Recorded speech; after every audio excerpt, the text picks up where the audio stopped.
Reporte 100.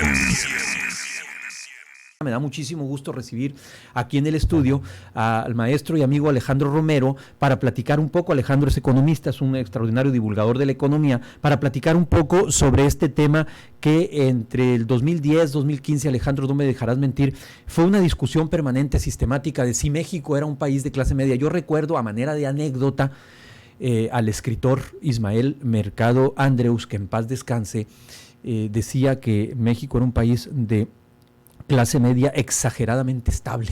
Eso ya se movió, Alejandro. Buenos días, gusto saludarte. ¿Cómo estás? Sí, definitivamente. Muchas gracias por la invitación. Un gusto también estar aquí contigo.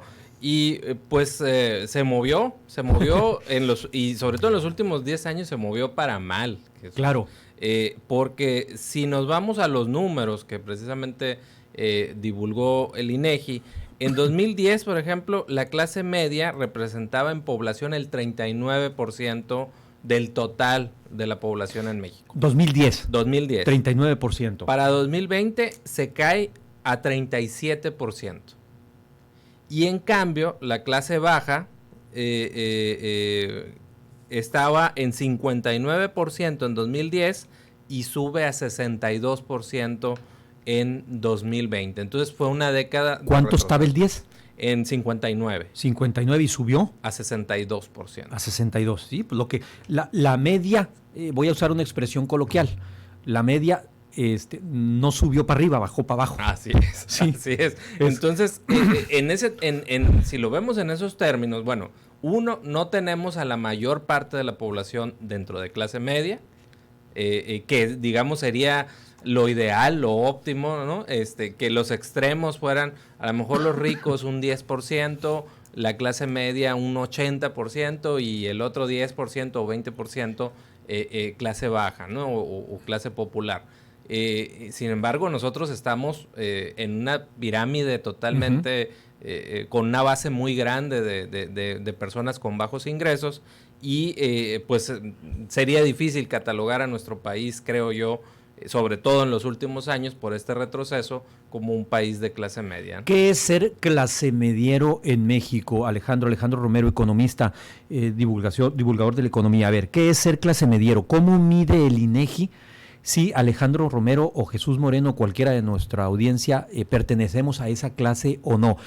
Mide lo que consume de alimentos, mide los satisfactores. ¿Qué satisfactores básicos mide para saber si estamos o no en la clase media? Mira, es una combinación de dos factores. Muy bien. Uno, el ingreso, obviamente, tu nivel de ingreso promedio. Y dos, los gastos y los patrones de consumo que tienes, ¿no? Vamos por partes. En la primera, ¿en qué rangos de niveles de ingresos se mueve esa medición?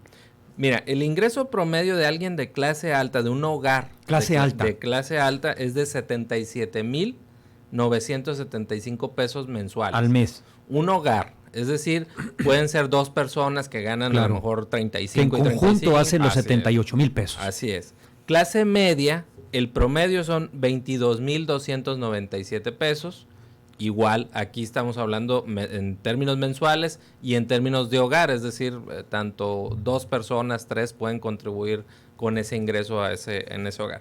Y de clase baja, estamos hablando de un promedio de 11,343 pesos.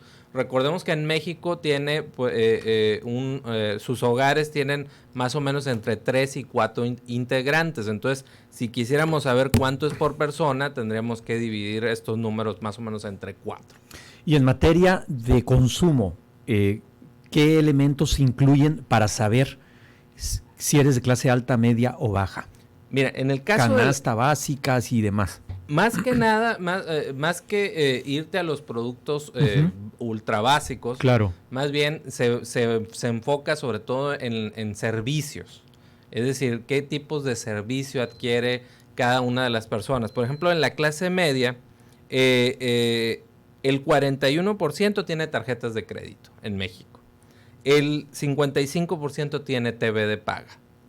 El 61% tiene automóvil propio. Clase media. Clase media. Y el 74% tiene internet. Entonces, ya ahí, si andas más o menos en esos porcentajes de ese nivel de población, ya el INEGI te empieza a clasificar en clase media, ¿no? Ya si Obviamente si tienes otro tipo de bienes de lujo, autos deportivos, pues ya entras en otra clasificación. Y si solamente tu consumo es dirigido sobre todo a alimentos, a cuestiones muy básicas, entonces ya empiezas a estar en una clasificación de clase baja, ¿no? ¿Cómo hace este estudio el INEGI, Alejandro? ¿Y qué periodo comprendió? ¿Cuándo salió el estudio y qué periodo comprendió? Mira, son dos periodos que hace comparativos el INEGI. Uno es 2010 y otro es 2020. Obviamente son a partir de los datos del censo, ¿no? Claro. Que es cuando tienes la posibilidad de obtener más información de los hogares y ya te permite no solamente conocer el ingreso, conocer la ocupación, sino además sus patrones de consumo, como lo que veíamos, a ver qué cosas compra ese hogar, y ya para hacer esos grupos más o menos homogéneos de clase media, clase baja y clase alta. Ahora, estamos en un momento complicado en la economía mexicana, con bajo crecimiento y con altos índices inflacionarios. Sé que son momentos coyunturales, pues, que son cíclicos, les llaman ustedes, no se mantiene de manera permanente la economía así, ¿no? Imagínate cómo estuviéramos. Pero con base a lo que has venido analizando y has venido revisando del comportamiento económico, ¿qué perspectivas tienes en lo inmediato para que eventualmente se puedan mover esas clases, esos tipos de clases que estamos comentando? Mira, yo creo que si pensamos de 2020 a los pronósticos que hay para 2023, yo creo que vamos a seguir viendo una reducción de la clase media, al menos en estos 3 años. Habrá que ver ya más para adelante, pero sí, las condiciones no han mejorado. Como bien lo dices, la inflación es, sobre todo, castiga a las clases más populares, a las clases con menos ingresos, porque son las que concentran más su consumo en los alimentos. Y justamente en este momento lo que más está subiendo son los alimentos. Entonces, esto lo que nos dice es que se está ensanchando la brecha entre ricos y pobres, en el caso específico por este aumento de la inflación, y por lo tanto seguramente también vamos a ver una disminución en los próximos años de la clase media, ¿no? La perspectiva definitivamente no es buena. Te preguntaba precisamente porque hoy compartías tú en tu cuenta de Twitter que en la primera quincena de julio la inflación en México fue del 0.43%, es la más alta, dices, para un periodo en 10 años, según datos del INEGI. Para esa quincena. Para esa quincena, sí. Si lo vemos en términos anuales, ya pasamos la barrera del 8%. 8.16 traemos de inflación. Es la inflación más alta en 21 años. Y si vemos específicamente por alimentos, Jesús, estamos en una inflación del 13%.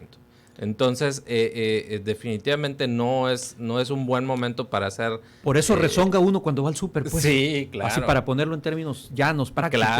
Claro, ¿no? Cada vez que vas al súper son 100, 200 pesos más de la cuenta mensual o semanal o quincenal, y pues definitivamente así no hay gasto que alcanza. Alejandro, ya voy a aprovechar, tenemos un par de minutitos para cerrar ya que estás aquí. Me gustaría que me dieras una opinión, una visión desde el lado de la economía. ¿Cómo estás viendo esta discusión que tienen los gobiernos de Estados Unidos y Canadá con México a propósito de la revisión en materia energética del tratado comercial que tenemos con nuestros vecinos? Bueno, mira, yo creo que es un asunto muy delicado, es un tema... muy complicado, porque en caso de que México llegara a perder ese panel, se estima que el costo sería de entre 20,000 y 30,000 millones de dólares.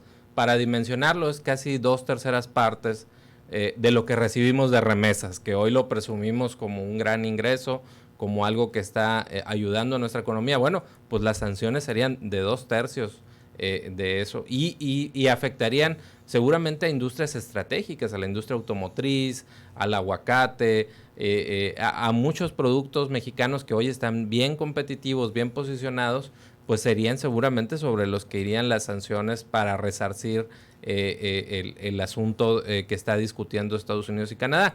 Y la realidad es que el Tratado de Libre Comercio es claro, no se puede favorecer a empresas estatales a expensas de empresas privadas, ¿no? Entonces, Yo creo que la verdad es que existen amplias posibilidades de que México no gane esa controversia, sobre todo si Estados Unidos y Canadá van en conjunto. Entonces, sí, definitivamente es un área peligrosa la que se estaría tocando. Alejandro Romero, economista, muchas gracias por haber estado con nosotros esta mañana en Reporte 100. Gracias a ti, Jesús. ¿Dónde te pueden contactar en caso de que quieran seguir tus análisis que constantemente estás subiendo a tus redes información importante? En Twitter me pueden encontrar como @AlexRomeroAyala y en Facebook como Alex Romero. Muchas gracias. Reporte 100.